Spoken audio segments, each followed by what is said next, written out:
no place to escape to. This is the last podcast. On the left. From your grave. That's when the cannibalism started. What was that?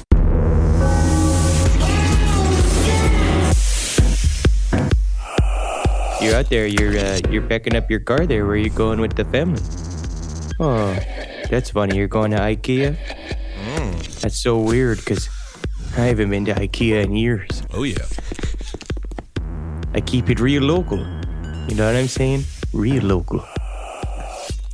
Where are you going after that? Are you going to Pier 1? That sounds silly to me. Couldn't caught me dead in Pier 1. Wow.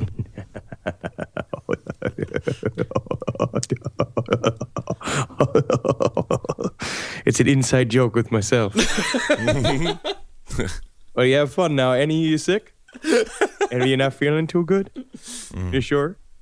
Your mother's looking kind of big. She's not feeling too sick? Well, I'll be seeing you. Oh, I'll babysit anytime, don't you worry. All right, you betcha. Oh, that's I'll great. be seeing you. That's perfect. That's your impression of a Wisconsin conversation, and you nailed it. That is a perfect example of what it is to live in Wisconsin. Wow. Okay. Just constantly asking people if they're going to IKEA because you've got a house full of fucking human skin placemats. It's the only kind. All right. Welcome to the show. I'm Ben Kissel. That's Marcus Parks, all the way from beautiful Toronto. Oh my God, am I excited for today's episode. It's Ed Gein Day. It's Ed Gein Day. Put your hands together because it's Ed Gein Day. If you're a big fat man, I want you to slap your titties against your belly. Do that. If you're a sexy woman, I want you to slap your tits against your belly. Yeah. Because Ed Gein always wished he could have done that. Ed Gein, we're going all the way to beautiful Wisconsin. Plainfield, we'll be talking about that. That's 20 minutes outside of where I grew up in the wonderful Stevens Point. Oh, well, let's hear Now, how... Ben, honestly, this is the only time in which anything that you remotely know innately can be useful to the show. Yeah, that's correct. That's correct. You know how to pronounce these names, so you have to make sure that we're pronouncing them right. Oh, I'll because nail it. most of these are all just fucking Native American coughs. They really are. We have a lot of the Chippewas and a lot of things like that. But if I say the Wisconsin, the name of a Wisconsin town, and you don't think it's right, you are wrong because that is my home state. Yeah. Too many Verns in that state. A lot of Verns, but can you have too many Verns? No, because you can never have too many people serving up camp-style lunches. That's what Verns do. They create an amazing Salisbury steak, and do you want some potatoes on the side? You're getting them. This is real. This show is for the locals. I'm excited for this. Yes. Also, what I noticed in watching a lot of documentaries about Ed Gein, a lot of use of the surname Umpher. Umpher and Vern. It was supposed to be Laverne and Shirley. Was supposed to be Umpher and Vern, but they went with the more feminine route. Yeah, because originally it cast a 400-pound hunchback. Yes, Umpher As Umpher. And then when they got when the executive producer threw up all over his suit, right? They changed it up and made it a woman. Yeah. Umphers don't make very good butlers because they block the door. Yeah, and butlers are supposed to escort people inside. What I love about today's story is, of course, Ed Gein. We've kind of hopped around Ed Gein for a little while. Oh, yeah. We covered him a long time ago. But getting deeply into his story, we read the book by Schechter. Harold Schechter, yeah. Harold Schechter, Deviant, which is incredible. It's very fun. And Ed Gein's story is incredibly fascinating. And it's a little different than other big hitters that we've covered because he's not like a pure predator. No, he's a nice guy. If anything, he's a reverse grave digger. No, he's a grave digger, 100%. There's no reverse here. He's a reverse putting people in grave. He takes them out. He tries to bring them back to life, like that movie, like that TV show. Grave robber. That's the word you're looking for. Grave robber. That's what it is. Yeah. It's not like one of those movies where you film it backwards and then you play it forwards. You know what I mean? So you make the effect look different. He was trying to eat some dead old women's pussies. But I want to dispel a myth right up top. Ed Gein was not a cannibal. No. He was a purist. Oh, by the way, just a little bit off topic, but so happy to see Jeffrey Dahmer trending on Twitter this week. Isn't it great? And I don't know if you guys have read those stories. We'll get right back to Gein, but of course Dahmer's a Wisconsin guy as well, kind of connected. I didn't realize Dahmer was such a jokester. He had something, did you see he had the... I don't believe it. He had the Cannibals Anonymous Club. He wrote that on a side and put that into his in his prison cell so no one would bother him, but that is just good prison humor. Mm-hmm. I don't know. It seems like it's a prank that happened to him. It seems like once that happens in prison, a good like schoolyard prison prank would it be like take the word like cannibal and slap it on his back, like I'm a cannibal, kick me. I think he was a target. Well, Wisconsinites are full of joy, full of laughter, and full of humor, and we'll get back to Ed Gein, who is always smiling. Mm-hmm. But one more thing, literally always smiling because he had a fucking mental defect. Oh, literally come on, leave him alone. He had a nice hat. But yeah, so number one, Ed Gein is not a cannibal. That is true. He is not. Second of all, what I love about this story is that, again, it's just this example of that the boogeyman is real. Yeah. That when it's that house out in the middle of nowhere, when you read about, when we're going to cover like kind of where Ed Gein lived, every kid in the neighborhood knew that was the haunted house. They would dare each other to go and like ring his doorbell and like run away because old Ed Gein would come out and be like, "You want to come inside and play with these apples I made? I made my own apples." And they're like, how do you make your own apples, Ed? He's like, "They're just a bunch of hands." Hand apples. I love a good hand apples, Bob. And for hand apples, that was a fun game you could play in the Gein backyard. The other thing about Ed Gein would always say exactly what he was doing, but then with a laugh afterwards, it was some cruel joke. That's what they always do. Oh, yeah, man. And the other thing about Ed Gein, the lowest body count of any heavy hitter besides O.J. Simpson, this guy only had 2 murders, possibly 3 under his belt over a period of, I would say, 6 years, somewhere around there. But let's get... Got an A for effort. You know what I mean? Because when you're your own Martha Stewart... that's something special. She runs an empire. Today, you know what I mean? But most of his stuff was stuff he could stick his dick through, so he could pretend he had a vagina. So if you have some super glue and some scissors around, all you need to do is find yourself 15 human nipples. And today on Martha Stewart, we're gonna be making a human nipple belt. So stick around. Martha, it seems like the biggest problem with the craft is getting all the nipples. Yes, it's not easy. Today's episode isn't as simple as making a cake. So we're gonna have to rob graves or kill women to get these nipples. Bob, feel your chest right now. Yeah. No, you have no nipples. I stole them from you. The whole crew has lost their nipples. That's how good I am. So all right. So sit back in your chair made out of straps from a fucking dead little girl. No dead little girl. Please don't have a chair made of dead little girls. Get yourself a bowl that's made from the thumb bones of a homeless man. Stuff it full of sweet Wisconsin Jamaican grain. Wisconsin, put it in your head, and we're getting on a rickety old Ford driving down to Plainsfield, Wisconsin. Plainfield, yeah. All right, we're going to start off with the reading from Harold Schechter's Deviant to really set the scene of what Plainfield, Wisconsin was like in the 1950s. For the most part, Wisconsin is a beautiful state. A lush, sprawling park, an endless expanse of bright green meadows and thickly wooded hills. It's not until you cross over into the South Central Plain area, 60 or so miles north of the capital, that you feel you've suddenly entered a different and far less hospitable world. Every part of the landscape seems bleak and ungiving. The grass looks parched. The sky, even on a perfect spring day, presses down on you, and the soil is a faded pink, the same sickly color that the makers of children's crayons used to call flesh. To some Wisconsinites, this flat and infertile section of the state is known as sand country. Others call it Wisconsin's great dead heart. Well, now that's a little overdramatic, because really, It's the heartland of America. It's the Great Dead Heart, Ben. Oh, okay. You come from the Great Dead Heart of Wisconsin. Huh. I didn't know that. We always pretend Yeah, and like it it was somehow alive. traveled to the great dead heart of Ben Kissel. Isn't that something exciting? People like to go there.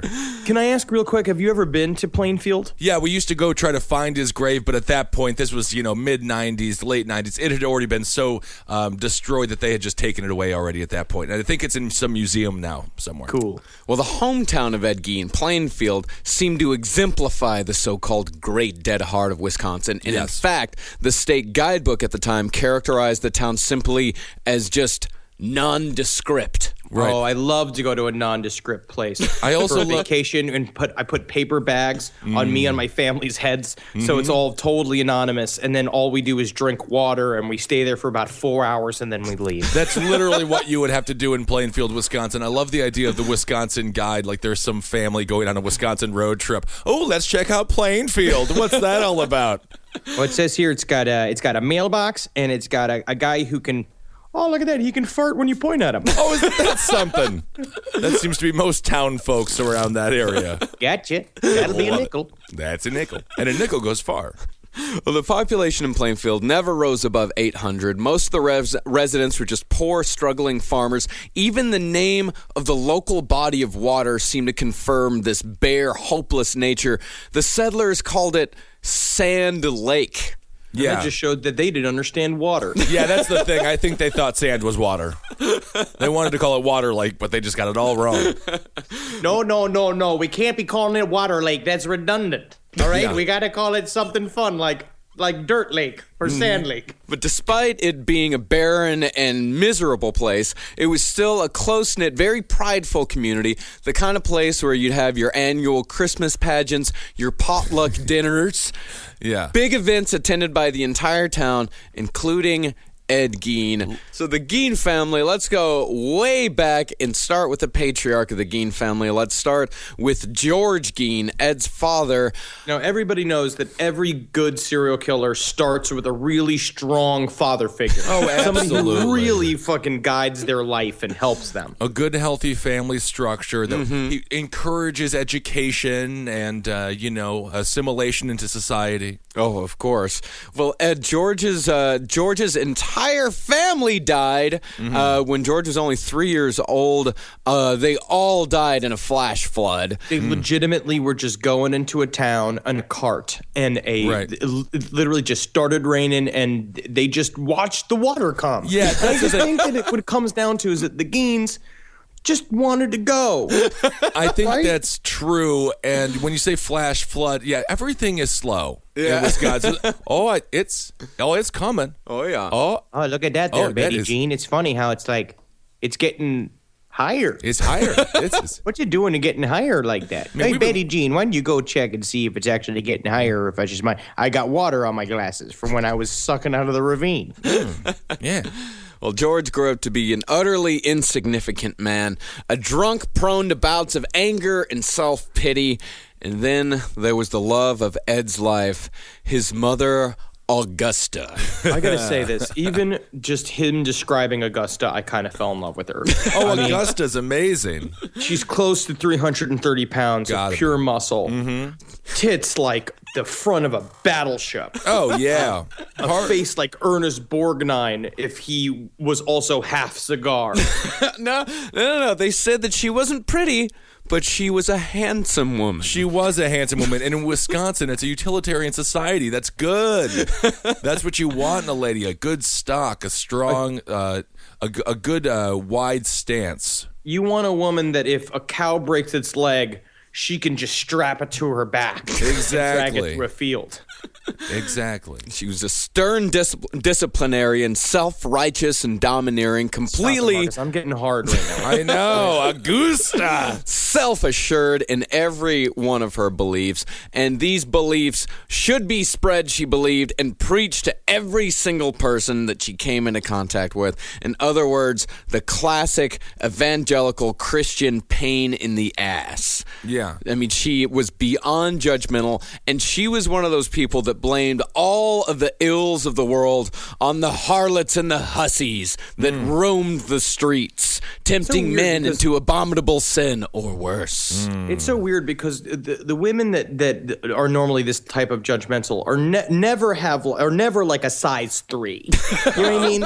Like with like big bouffant blonde hair and like hourglass figure. They're pretty much always shaped like a refrigerator. Yeah, it's tough to say. Sometimes you can get those skinny ones out there, but for the most part, they are. They look as if they've definitely given some swirlies to some girls they thought were whores. Yeah, always that.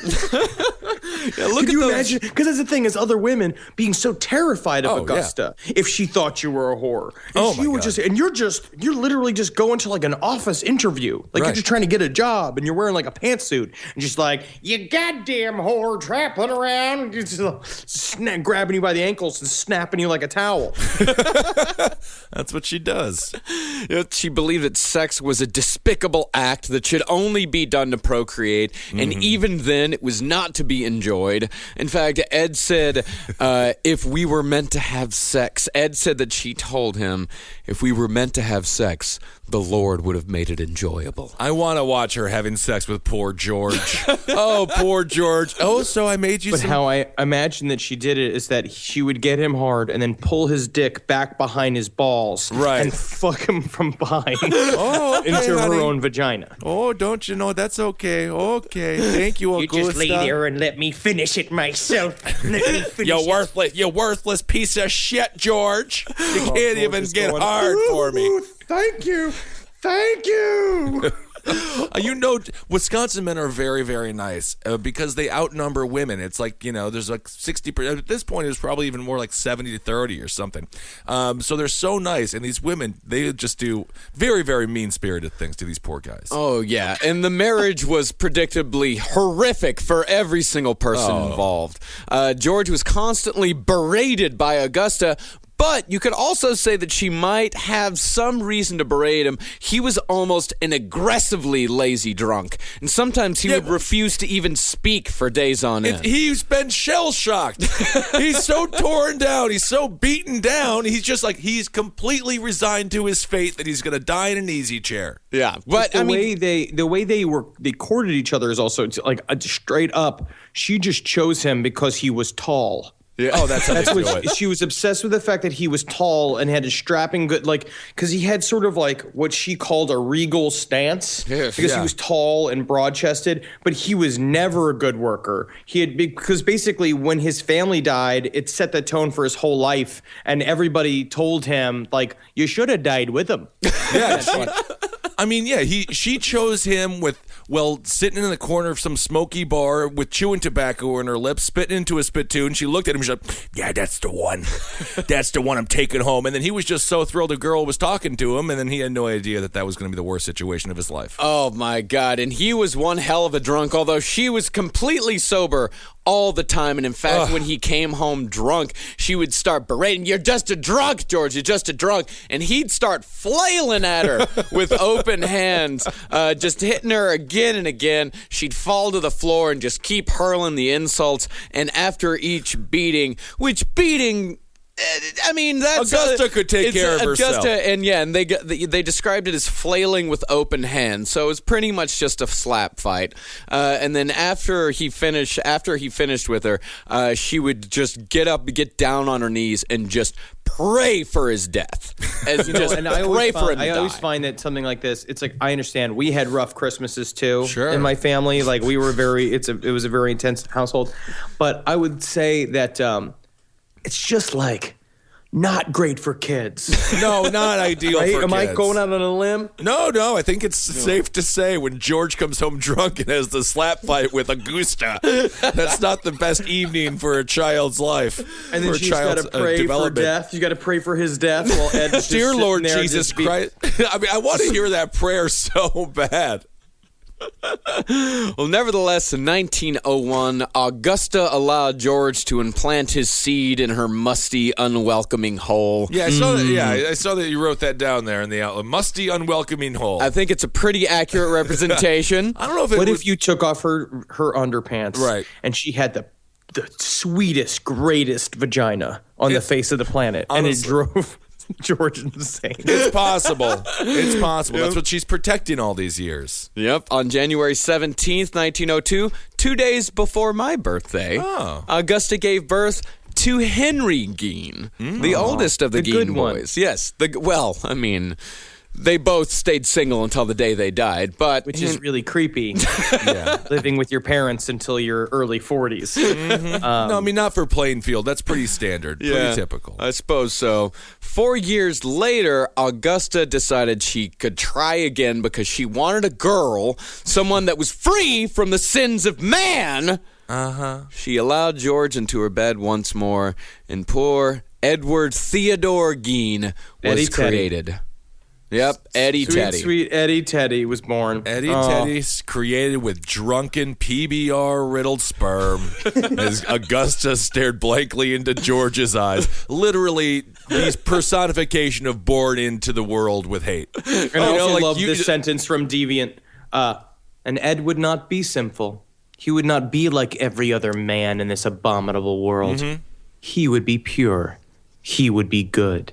But what he would eventually become would shock the world in ways we had never thought possible. Actually, that's not from Deviant. Those are my words. Wow, good work. That is exciting, but he wouldn't be like everybody else. He wouldn't be like your normal, fat Wisconsin farmer. He was different.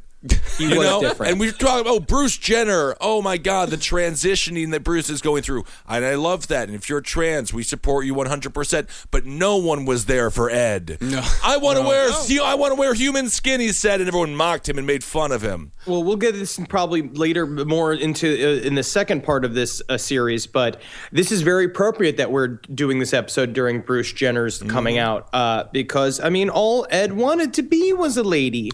So what I think is that, you know, again, if you're trans, yes, we support you entirely, but if just go buy a wig. Yes. I mean, if you are trans, again, don't go Buffalo Bill with it. No. Don't. Yeah. You don't got to anymore. No. Ed literally had to, in a way. In a way. You, however, have the option to save up and have the surgery, the gender reassignment surgery. It's 2015. You have that choice now. In Move 1950, to a liberal city. Get out of Plainfield. If now, I'm going to say this right now. If you live in Plainfield, get the fuck out of Plainfield. Or stick around. You never know when the economy is going to start coming back. You know, Plainfield's a beautiful place. Well, Ed worshipped his mother from the very beginning. He described her as pure goodness, and tears would well up in his eyes anytime he spoke of her. You know, I couldn't help but think of North Koreans when they speak of Kim Jong-un or In or Un or Il. Very close. He worshipped her to that level, though. Yeah. This was the end-all, be-all. This was God to Ed Gein, which is very interesting. Yes, she was his savior, but he seemed to fail her at every single turn. His first memory was of a staircase when he was a toddler. He lost his balance at the top of the staircase, as toddlers do. Mm-hmm. And as he fell, he felt the crushing grip of his mother on his arm. She picked him up and just started screaming at him and shaking him. He knew he had done something horribly wrong, but just couldn't figure out what. All he knew was that his mother had saved him. But you know that was George's fault. Augusta was like, "Where's Ed, George?" And George was like, "I put him on top of the staircase to play." You know that was all George's fault. She's also got Henry Gein, who's just trying to crawl out of the window. And also, she's got fucking George tied to a rope to her belt so he doesn't run out the door. I think legitimately everyone was trying to kill themselves. I think so. I think there was definitely some self-conscious or some subconscious suicide going on. I think so. So another incident is that when Eddie was 7, his mother... This is just a sad story. This is a super sad story. Ed's mother charged him to walk just a block, only a block away to buy bread. I will say blocks in Wisconsin are much longer than they are here in this city. A block is like just from this rock to that rock, but that could be a mile, 2 miles. There's no rules. That is true. But somehow, During the walk from the house to the bakery, Ed managed to just lose all of the money that his mother had given him. I was just walking down the street, and I saw this dog. And I was like, oh, that's a funny little dog over there. You know what you could do? You could turn them little leg bones into, like, I've seen what them Chinamen use for forks and spoons. You could just, where's my money?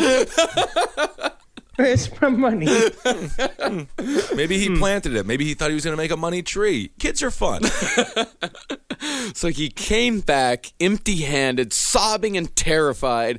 She looked down at him and said in a quiet, heartbroken, bitter voice, You dreadful child, only a mother could love you. "Oh no, it was much her quiet voice." That was her, no, it was probably like, You dreadful child.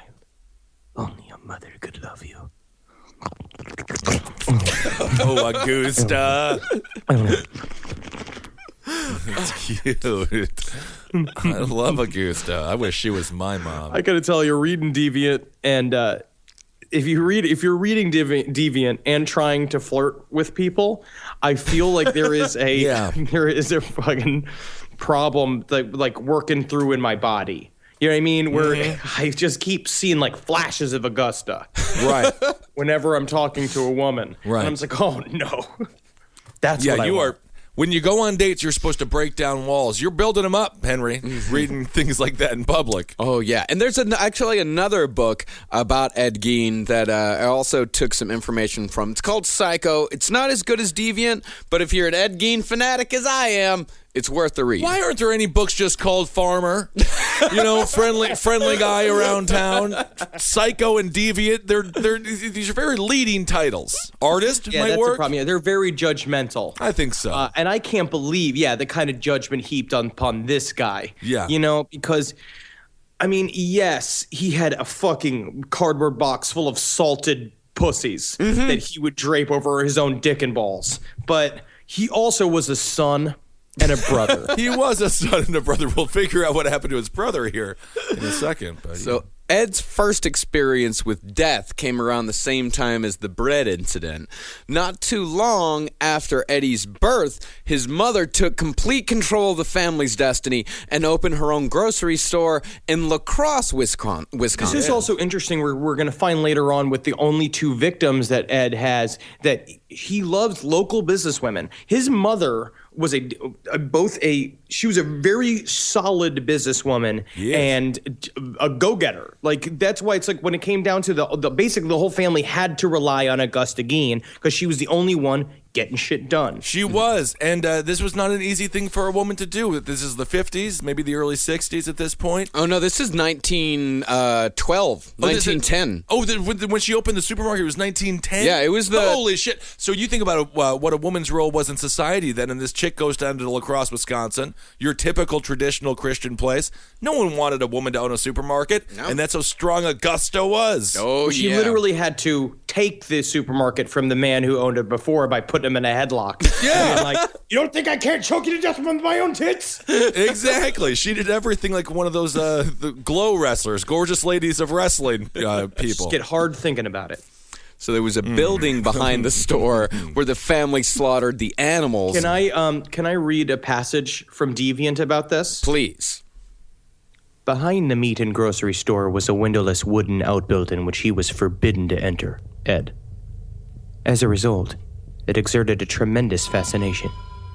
Ed had seen animals being led into the rear of the shack, big-eyed heifers and grunting pigs.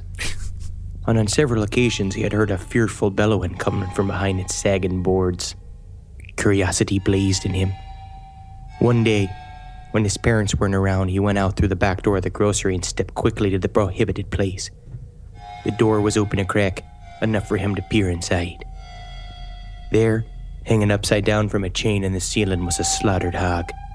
His father stood to one side of the animal, holding it steady, while his mother slipped a long-bladed knife down the length of its belly, pulled open the flaps, reached inside, and began to work at the glistening ropes of its bowels, which slid out of the carcass and into a large metal tub at her feet.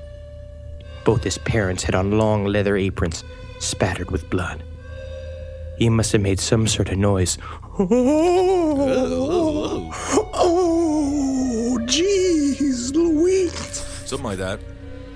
Because his mother turned completely around to look at him. And for the rest of his life, he remembered the moment with an uncanny clarity. The dangling beast, its carcass split open, its guts slopping onto the ground. His mother standing beside it. Blood and slime smeared down the length of her body. Yeah, I love it. And that actually reminded me, we used to go to one of my favorite strip clubs in Wisconsin was called the Slaughtered Hog. And my second favorite was, of course, the Dangling Pig. Or the I love the Dangling Pig. I would have loved the dangling pig because of the trapeze act. Yeah. I like it when my strippers have a lot of theatricality mixed in. You come down to the Dangling Pig Tuesdays, free beer from 9 p.m. to 10 p.m. And thank God the tragedies ended. And the tragedies finally ended once they fully supported that ceiling. Because, the Wisconsin stripper. Oh, my God. Well, we won't get into that. That's a whole episode, Wisconsin strip clubs.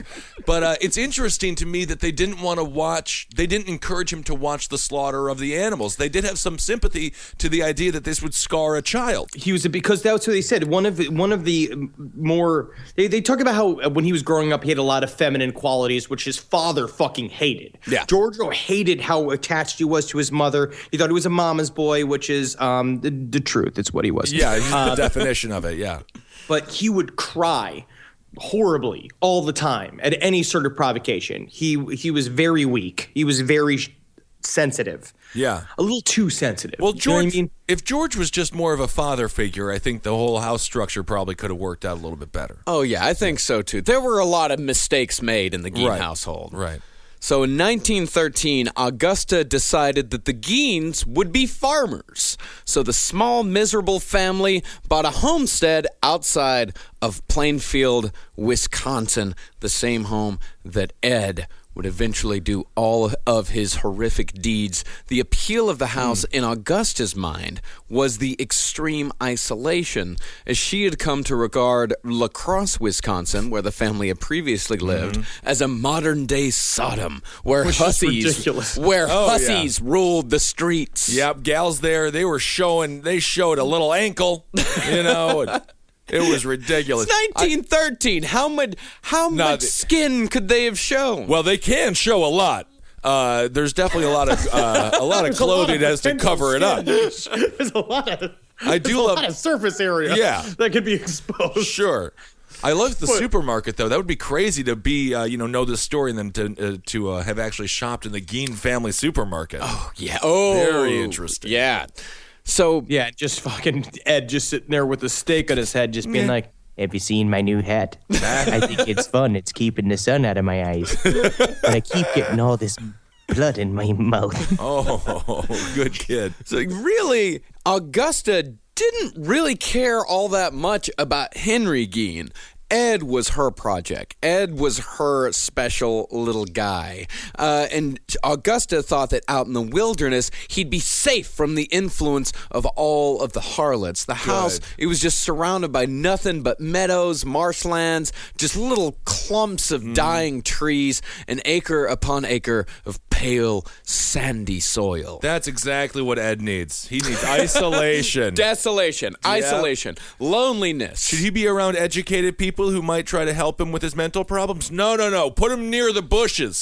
Put him near the specific. This is one of the specific stories too, where a little dose of Lady Gaga. Oh my God! Again, yes. Where was her in her meat dress? Speaking of people who like to wear animal carcasses for clothes, Ed was not a happy child, nor was he particularly well liked by any of his classmates. By who? Yeah, by his 3 classmates. 800 people. I don't know. That's probably a class of like 25 or something. Maybe 25. I grew up in a town of like 300-400, and I had 12 people in my class. Okay, all right. So yeah, he had a few. All right. Yep. So I would also put it this way. Yeah, so this is also from Deviant. The problem is that he would try to watch how people act and imitate their behavior. Right. But from the point of view of his peers, there was definitely something a little different about Eddie Gein. At no point in his life, not at any rate, until his simmering psychosis erupted into full-blown dementia, did anyone perceive that he might be a dangerously disturbed individual. And in fact, it would have taken a fairly sophisticated eye to see in young Eddie's behavior, his social incompetence, for example, and increasing isolation. But there were things about Eddie that certainly struck as schoolmates as peculiar. The way his eyes kept shifting around whenever he talked to you. The odd, lopsided grin he always wore, even when the conversation had to do with the deer hunting accident that killed Eugene Johnson or old man Beckley's heart attack. His habit of laughing at weirdly inappropriate times. Yeah. So he were listening to some strange private joke that no one else could hear. Wow, that's amazing that you just mentioned the only 2 ways to die in Wisconsin. A deer hunting accident or a heart attack. Or a serial killer. So the other thing about Ed is that in addition to all of his behavioral problems, he also had a slight physical defect. His left eye drooped down just a little bit further than his right. Because he had a very heavy mole on it. And they called it his saggy baggy eye. And then next thing he knows, all those people are fucking furniture. So watch what you say when you're a kid, guys. Absolutely, yeah. He did get some perfect revenge on any of the bullies that he had to deal with in school. Oh, definitely. No, it was just poor old women. Yeah, really, for the most part. He doesn't seem that strange to me, though, yet at this point. I mean, I think he could be saved still. He definitely could have been saved. I mean, I was a pretty sensitive kid. Sure. You know, I would cry quite a bit. But anytime that someone made fun of his eye, he'd cry and blubber about it for days and days. And that was another word that they used quite a bit in Deviant, blubber. They didn't have any sugary snacks or good television shows to distract him. There was no Saved by the Bell. We couldn't live through Kimmy Gibbler. You know, there was a lot of people that, I mean, I remember kids like this in school all the time. We were talking about this before, and you talk a little bit about this in Sex and Other Human Activities, which I don't listen to, but I saw the title. I just can't listen to Jackie. I know. Vagina. It's very interesting because when I was a kid growing up, I was friends with all the weird kids. Mm-hmm. That's just how it was. So you would have been friends with Ed Gein. Yeah, absolutely. It's very difficult because you go to school, you be all shifty-eyed, you're kind of stinky and you're kind of odd, and then you go back to Augusta. So the education process it really stopped there once he got home. And these are the reasons why people like Rick Ocasek learned how to play the guitar. Love This is how you get women. This is what you do. This is how you make friends. You got to acquire a skill. Yeah, well, he did have a skill, I suppose. I mean, it was a very isolating skill. Yeah. He couldn't really... all the whittling of bones. That's hard to put on a resume. It's hard to put in a Tinder bio. Well, yeah. I mean, it worked for Marcus, but technically, I mean, he's got a charm about him. Yeah. Sure. I'm a little bit better looking than Ed Gein. A little bit. Yeah. So Eddie, this guy, completely isolated, both emotionally and physically, unable to make any friends at school, and every other moment was spent in the company of, as you say, Ben, a drunk, bitter, abusive father and a domineering know-it-all mother who just constantly asserted that the world outside of the Gein farm was just a place of utter despair and sin. And as far as perfect soup for a killer. It is. I mean, delicious serial killer soup. I love to hear it. That's the thing. We're not talking. People used to call Plainfield little Las Vegas. You know, I mean, it was a wild town. They had a light, and they had a whole stoplight. They had one, and man, I wild. Hear if you go look around a corner, you'll find they got 3 mailboxes. Holy hell! I mean, it was going to the devil. Oh, yeah. And in fact, anytime Ed would just start to have the beginnings of a friendship at school, he'd come home and start telling his mother about it because, of course, he told his mother about absolutely everything. And she would just, I mean, it would start with this just kind of low... Let me tell you everything that's wrong with this kid. There's this thing that's wrong with him. There's this thing that's wrong with him. And, oh, did you know his mother did this? And, oh, did you know that her father did that? And then by the time she was done with her tirade, she was screaming in his face about the most innocent thing a kid can do is make a friend at school. It's a nice thing for you to do if you're a child to make a friend at school, and good parents encourage such activity. And you know, by the end of this rant, her titties were out and her face were sucking one of her nipples.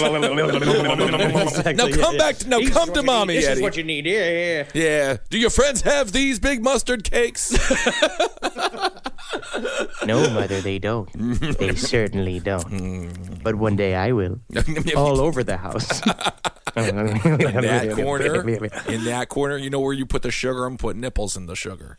At least we can say that Ed celebrated the female body. He was the most. We talk about a lot of these serial killers being very misogynistic, being very anti-woman. We cannot say Ed Gein was anti-woman. Absolutely No. He had problems with like the skull bones, and problems with the parts of the women that he didn't really could use or wear. Sure, but Yeah. Otherwise, he was very respectful of women. He was. Yeah. And especially of his mother, because she just hammered into his head that if he was not in her immediate presence, he was not safe at all, especially from the temptations of women. And every woman, other than Augusta, was painted to be a wicked, tainted creature. And somehow, I don't know how Augusta came upon this conclusion, but she decided that all of the ills of the world could be blamed on the hussies on the streets of Plainfield. Yeah, I mean, did she think that girls were just throwing themselves at young Ed? Is that what she while imagined? Staring at his feet, playing with his pocket, just going like, You know, I don't know what to say. I just think skeletons are fun little playing blocks. You know, I don't know why I even think that, you know? Will you be my friend? I want to be your friend, Ed. So when rain made it impossible to work the farm, Augusta would gather her sons around her old rocking chair and read from her Bible. One of her favorite verses was from Proverbs, but this one she didn't need to read because she knew it by heart. And this, I think, sums up pretty much everything you need to know about Augusta Gein. The lips of a strange woman drop honey, and her mouth is smoother than oil. But her latter end is bitter as wormwood, sharp as a two-edged sword. Now, therefore, my sons, hearken unto me, and depart not from the words of my mouth. Remove thy way far from her, and come not nigh the door of her house. For why shouldest thou, my son, be ravished with a strange woman, and embrace the bosom of a stranger? What, my son? And what, O son of my womb? And what, O son of my vows? Give not thy strength unto women, nor thy ways to that which destroyeth kings. And now this comes from chapter 4 of the book of Sexless Nerds. Yes. And of course, the reason she loved that passage so much is George ate her out one time and came up and said, "Oh, that tastes like great bitter wormwood." I love that. Your pussy tastes like wormwood. No, yeah. Love that wormwood. I put some wormwood in there. Oh, yeah, good. Yeah. I wanted it to taste bad so you wouldn't get a lichen for my labia. Oh, my God. Why do I want to see his mother's vagina so bad? I just have to know. I'm thinking about it. Now it's like fixtured in my head. Yeah. It's so bad. And after she would recite this passage, she'd sit her boys down and instruct him in the ways of masturbation. She'd just tell him, like, over and over again, like, just masturbate. The sins of Onan are preferable to the sins of the foul women. So Mom, is this technically, are we having the talk? Is this the talk? We have to talk every night. Oh, okay. Oh, these poor Henry, too. Oh. You know, we forget about the older brother in all of this. He was just like, what the fuck is happening? I just straight up believe that Henry just never spoke. No, I don't think that he did. I really don't think he did. Between drunken George and crazy Augusta, Henry was a rock and a hard place. And here. speaking of George, he would meet the end of his ultimately pointless and miserable existence. Killed in a hunting accident? Oh, no. Died just drinking himself to death. All right. That's the fourth way to die in Wisconsin. It was said by locals that he died with a smile on his face. And this is amazing. When George Gein died, Henry was 38. Right. And Ed was 34. And was the mother still reading them these chapters from the Bible at this point? Okay. Absolutely. They would literally sit like little boys next to her while she read from the Bible to them every single night. Yeah. Okay. Yeah. I mean, the idea makes me hard. This whole situation makes me sexually aroused. Yes, well, we know that. Yeah, but it's just not cool. You know what I mean? I mean, you're nearing 40 years old, and you're just like, Mommy, is it time for story time tonight again? You know, it's like terrifying. when you meet like a 38-year-old DJ who like works at a club and stuff, and a part of you, it's like, grow up and get a real job. This is a 38-year-old man who sits on his mother's knee while she reads from the Bible. And teaches him the ways of masturbation. Mm-hmm. And remember, this house, no electricity, no indoor plumbing. It does sound so fun, though. Can we go camping? I want to get out of here. Yeah, camping is just sit in your room watching your father struggle to make it to your fucking huge mother through the rickety walls. Can I ask an honest question? Because I was thinking about this while I was reading this, of course, and not sexually, not like masturbatory in a way. Do you think that she molested them? No, I don't think so. Okay. Yeah. I mean, other than mentally and... yeah, she molested him in a way. Mentally raped them, yes. I'm Yes, sorry, I and meant to say, did she molest them? Oh, molestation. She molested them. I just wonder, because when she said that she taught him the ways of masturbation, I was just like, and this is the way you do it. You got to pull on it. You got to pull on it. I bet you that she did. No, I'm sure she did. It's possible. Isolated. Yeah, of course. She probably watched him. She probably made him do it in front of him. So when George died, Eddie picked up what little slack there was to pick up by taking on various odd jobs as a handyman. He also became kind of a babysitter for local kids. I will say, this is kind of a good thing that George was a raging alcoholic, because when you do die, your child has to take all your responsibilities on. But Ed's like, oh, he didn't do nothing. Yeah. So I just have to sit on the couch for 3 hours a day now, more. Who in their right fucking mind would choose the guy with the saggy eye who's always half retardedly smiling? Like, what would possess you to ask him to be babysitter of your children? Oh, come on. He's a loving guy. Yeah, a bit of an oddball. Now that is the adjective that comes up over and over and over again with Ed Gein. Bit of an oddball. Yeah, he was a bit of an oddball. He was. It's Plainfield. But he was good with kids. He was great with kids. He would roughhouse with the boys. He'd do magic tricks for the girls. Yeah. And he'd tell them creepy tales of headhunters and cannibals. I would say if I was a 7-year-old boy, I would love when Ed came over. He would be my best friend. Yeah. Like, I would love him. There's certain things. Well, it's also, this is during his time period when he became obsessed with adventure magazines. Yeah. Which was at the time basically rape stories. Not all of them. Like a lot of them. So is the Bible. So Yeah, a few of them. So now that he was grown up, he could relate to kids, but of course, adults could not relate to whatsoever. Right. He was considered a good neighbor, but soft-spoken, a little foolish, but overall polite and decent. The only person who had a bad thing to say about Ed Gein was the local barber, who described Ed, who admittedly cut his own hair. yeah. He described him as, quote, a filthy thing. It was also really rough when he started wearing those belly buttons as earrings. That was really hard on the neighborhood. Right. But this barber needs to keep his mouth shut. The barber is like a priest. What is said in a barber shop should be kept quiet, and it should be secret. Is that the barber? What they said too is that Ed would always come and help. Like, if you ever ask Ed to come to work on your farm, he would come help. And they said, like, one characteristic about him is that while he looked very slight and soft, he was incredibly strong. Oh, yeah. Which is a part of, I guess, just farm life. I don't know. Yeah. I grew up in the fucking bustling cities in New York City, so I had a sharp mind and quick feet, and I had a fucking graffiti tag my way across the bip-bopping boroughs. No, it's farm life. I could beat you to death, Henry. Yeah. Like, easily. You described the movie The Warriors, Henry. Your life was not like that. You're a bit more like a George Gein, but without any alcohol. Oh, I got booze.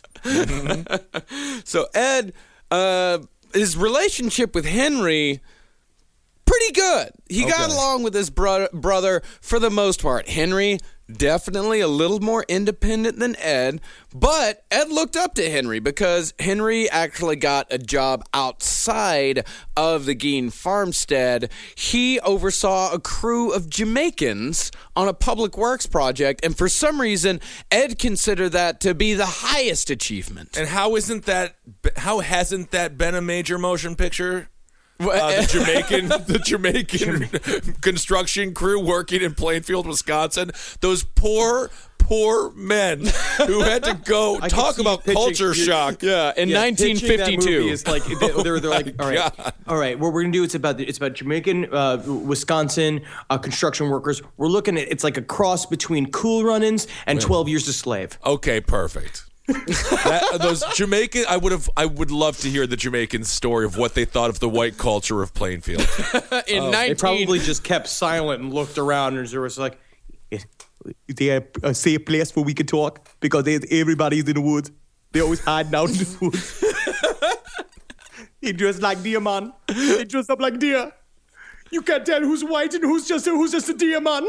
I agree with that. It's crazy out there. There was only one thing that Henry and Ed disagreed on, and that was Augusta. And it took a baffling amount of years for Henry to bring up that maybe Ed was a little too close to his mother. I feel like Henry was very sensitive about the issue. You know, Henry wasn't like, oh, Augusta's a crazy wench woman who's holding you back and is the reason for your mental retardation. He's like, maybe you're just maybe take an hour away. Just an hour apart. Because Henry seems like he's like sort of normal. And he's looking at himself just being like, I need to be normal. I need to figure out how to fix my life. And then he's looking at Ed, and Ed's really, really not normal. He loves Ed it. is like the actual thing of an oddball, which is when you're up close to an oddball and you realize, oh, he's a total deviant and fucking psychopath. It's like Nicole Kidman and Tom Cruise. They were both Scientologists, but eventually Nicole Kidman woke up, and then Tom Cruise is Ed Gein. But he should play him in a movie. He should. That's the movie I want to see. Just Ed Gein. Tom Cruise is Ed Gein. Him all ripped. You want to do like the Eileen Wuornos, Charlize Theron thing? Yeah. Where you try to make her ugly, but she's still pretty hot. Still hot, still banging body, And it's just him just like still having sex with like Penelope Cruz like out in the field, but then, you know. I hate it. I hate Hollywood. I hate that Hollywood does that. Eileen should have been played by a real ugly woman who understood what it was like to be an ugly gal abused by men. Well, you don't understand. In Los Angeles, they take ugly women and they put them into camps and they gas them. This is what happens in Los Angeles. You would it's know. A cruel place. I believe you. So Henry, he actually didn't criticize Augusta in the least bit. But there was an implication there that if Ed was spending a little bit too much time with Augusta, then Augusta might be wrong. And you know, Ed thought about this for this was the thing he was thinking about for weeks. Yeah. He just, and possibly even years. Because 3 years after George's death, because after George died, that's when he started to think, okay, maybe this isn't the best thing for me. And who knows? He may have him credit. He may have stuck around. Right. Because he definitely thought about it. Because they said during this time period he'd went on the only trip that he had ever went on in his life to go sign up for the army. And he was trying to figure out what he could do, and they were like, "We can't take you in the fucking army. Who are you? Get the hell out!" As soon as he showed up, he's like, "I'd like to be in the army because I think it'd be fun to have a gun." And they're like, "No, absolutely just go, just get the hell out of here." Yeah. But so he knew that things were a little unusual in the house. Oh, absolutely. I mean, you can't go try to join the army when you call a bayonet a butter knife. And he definitely, no one was going to take him. Yeah. So when Augusta yells at him and tells him that nobody wants him, she's not lying.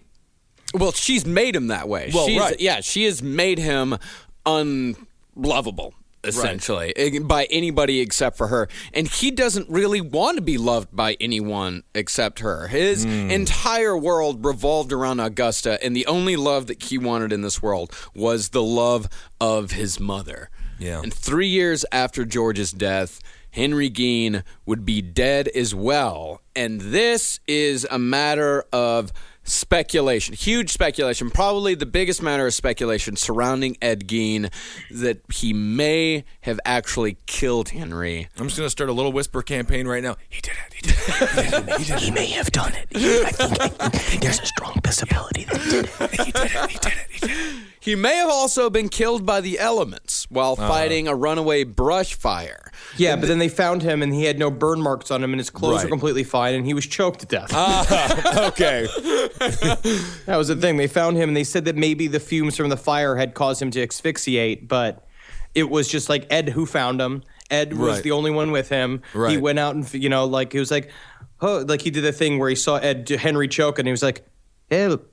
Ooh, somebody help. Like quietly to himself, like, better call 911.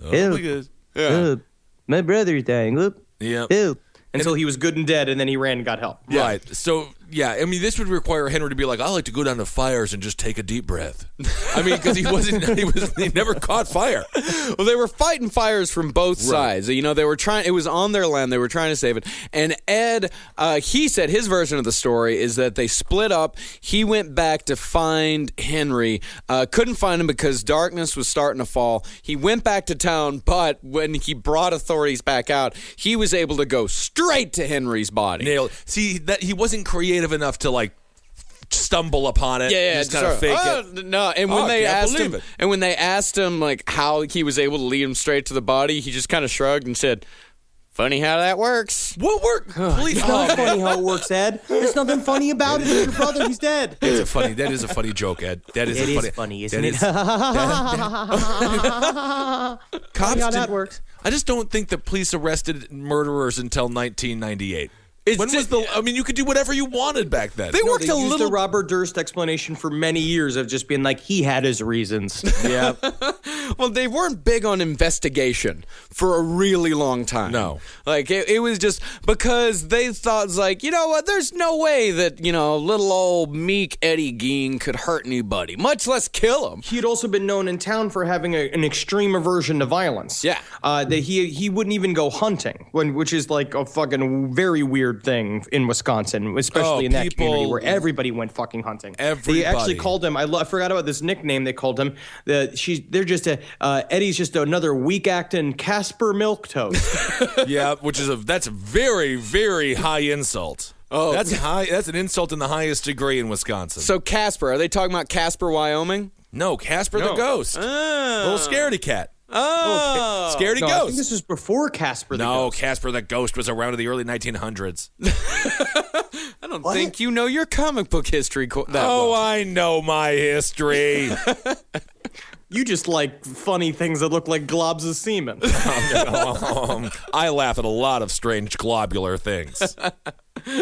So Ed finally, after all of these years, he finally had his mother all to himself. Oh. It was just Ed and Augusta in the house, but the domestic bliss wouldn't last, for soon after Henry's death, Augusta would fall victim to a stroke. Oh, she would be in and out of the hospital for a few months, and Ed finally tending to her every need. He was finally able to just have her completely in his control. Can I read her favorite Bible passage that he would have him read to her while she was on her deathbed? Yes.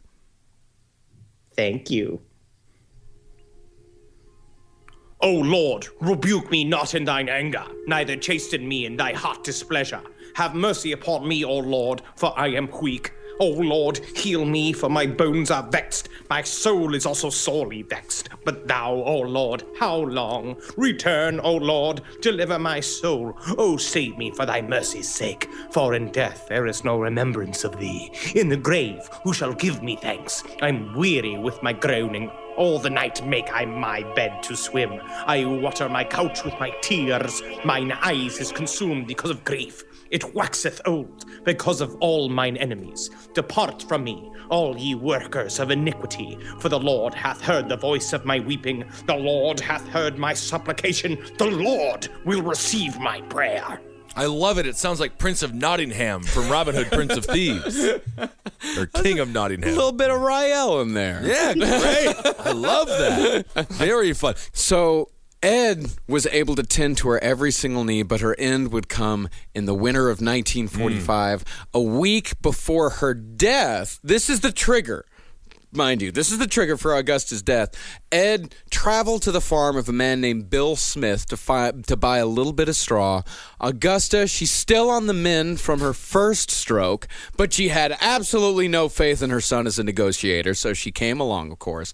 They drove up to the house, and they found Bill beating a dog on the front porch, arguing with a woman that he'd been shacking up with. Yeah, he wasn't married. He was just shacking up. Look at that. And the man eventually just beat the dog to death while the woman wept and screamed. Pretty traumatic type of a situation.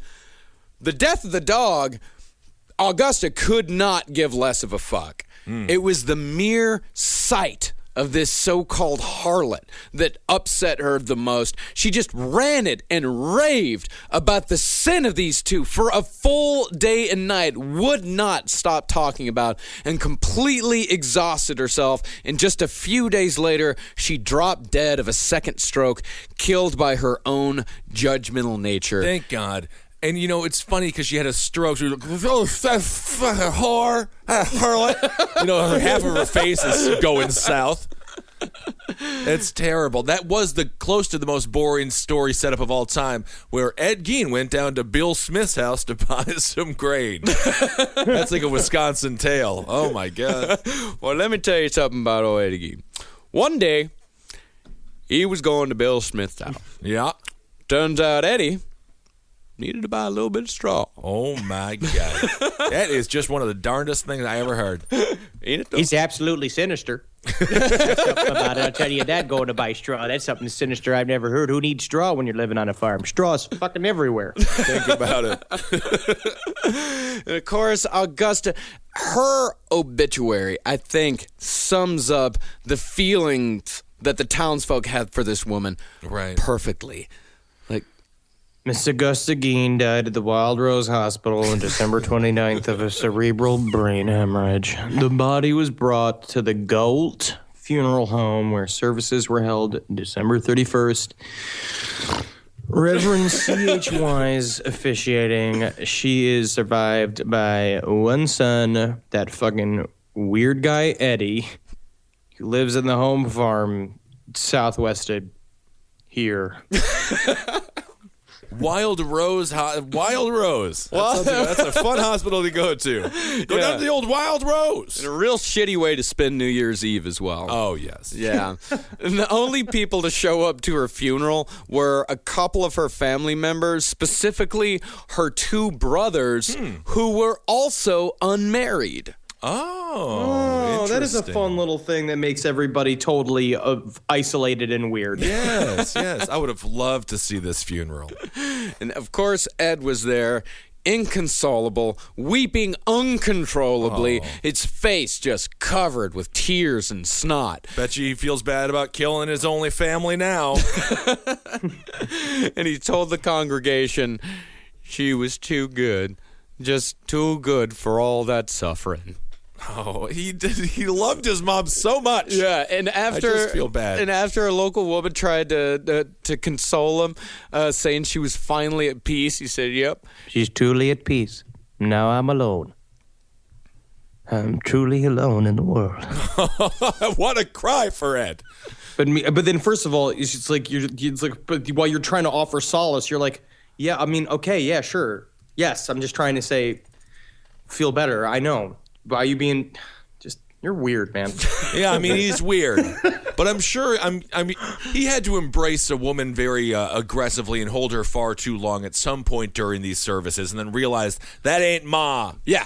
So after Mama died, Eddie Gein's free to live a bachelor life, and then he found a girlfriend, and then they shacked up, and everything was totally cool, right? Oh, absolutely. I love the way this story ends. He says, I'm finally free. He got a beautiful and then it turns into Entourage, right, where it's him hanging out with Jeremy Piven, and they go to Vegas, and you got Johnny Vegas and Billy Vegas, and the guy named Tony Cleveland. Yeah. They're all hanging out with Sasha Grey. The weirdest thing is Tony Cleveland's the only one from Vegas, which is kind of one of those bizarre, kind of a fun little thing. This is when things got really fucked up for him. This is where Ed Gein's entire life falls apart. He has no family members to control him whatsoever. And this is a man, it's like if you were in solitary confinement for 20 years and you get thrown out into the middle of, the middle of some random metropolis, and you're just left to fend for yourself. Mm-hmm. But I'd also say this is the perfect example of the idle hands are the devil's tools. Right. That's kind of what this is all about. Yeah, you could say this whole story is about, like, we could still say Ed Gein, please get a hobby. But what he did. Different hobby. Get a different hobby. Yeah, idle hands are the devil's tools, but unless you use hands, did he use the hands as hammers ever? I don't think you can. That would be kind of fun. It's too fleshy. Oh, okay. It'll just pass right through that. You ever? Yeah, I mean, I've put my hand through a hammer before, or a hand through a nail before. Oh, sure. Yeah. Well, you did construction all wrong. Marcus worked on that's why you never made it in that business. Yeah, Marcus did construction for one day, but he brought no tools. He's like, I know what I'm doing. He went straight from Texas, and you're just going like, hey, look, I brought my own damn hammers. And the best part about these hammers, that they're also screwdrivers, and also help me drink my beer. All right, so that's Ed Gein part 1. Obviously, part 2 is coming up next. What a great Wisconsin tale. Very, very interesting. Again, if you are, I don't know, wanting to dig up graves and make nipple belts and things like that, don't even bother. You can just go on Etsy.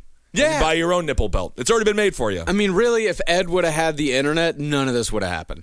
I think the internet has saved a lot of lives. I really do think it has. Yeah. They can outrage. Yeah, because you could have just bought some fake skeletons and had them around the house. Yeah, or absolutely. He could have made his whole macabre house, and it would have been really fun. And it would have been a great haunted house during the Halloween season. Everyone would have loved to go over there and visit the old Gein house. No, he could just Ed could have been hugged a couple of more times. I think, that this is one of those cases where he could have been hugged a little bit more. Well, I think he was hugged after his mother berated him and made him cry, and then it was very bizarre affection, back and forth. Yeah, which is the old seesaw that creates a killer. Mm-hmm. All right. So let's see here. I'm going to do a Hail Yourselves. Thank you guys so much for listening. And make sure to follow Marcus Parks on Twitter, and that's Henry Loves You on Twitter. I'm at Ben Kissel. And, of course, Last Podcast on the Left, LP on the Left on Twitter. Hail, sweet Satan. You're always there when I need you. Like, I was so hungry on set yesterday, and I was like, please, Satan, will you feed what I need? And they had burritos at the crafty table. So that's craft services coming through there in the big production. Sweet Satan. One more thing is go to iTunes and rate and review if you haven't done so already, and go to cavecomedyradio.com/Last Podcast on the Left and get your very own Last Podcast on the Left t-shirt. And Henry, why don't you tell the audience a little bit about how the shoot's going? How's everything in Toronto with you? Top secret. Okay, very good. Thank you so much for sharing. It's fucking great. Okay. I don't know how to say it. I'm living a nerd's wet dream right now. Awesome. Also, I do have a message to give.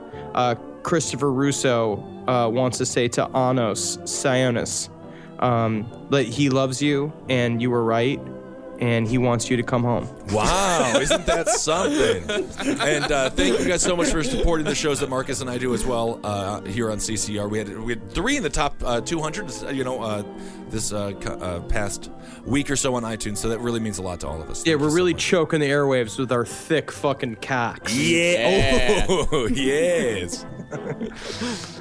So we can actually fully say Hail Gein today. Yeah! Oh, wow. Hail Gein. Yeah. Wow. Fully and completely. Yeah. All right, and hail me as well. For more shows like the one you just listened to, go to cavecomedyradio.com.